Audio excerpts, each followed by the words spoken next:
संसार रे समस्ते आगे रही चाहती कहीं पछरे रही चाहती कौन सी क्षेत्र रे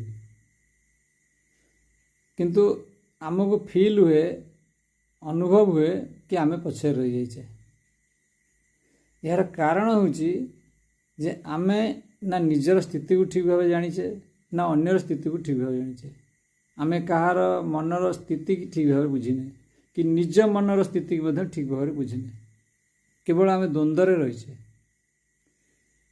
कारण वास्तविकता हूँ आमे आत्मस्वरूप चैतन्य स्वरूप जो थी कि आमर एमती स्थिति से हूँ समता स्थिति आम अच्छे।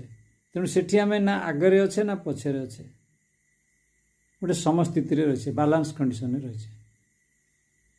तेणु या जो आम बुझीजा से आम जापर जे आम ये शरीर मनरे प्रकृति भितर रहीकि ये जो फिलिंग्स आमको ये जो अनुभव आसूँ कि आम पछरे रही जाइए। तेणु आम आग को दौड़ा चेष्टा करुचे सी आपे आपे आमर बुझामणा ठीक आसीपर आम जेको स्थिति थे आम जापर जे आम मझीरे अच्छे मध्य भाग रही। तेणु ना आगरे ना पछरे ना आगू जाबार अच्छे ना पछू आसबार अच्छे जो अच्छे से ठीक।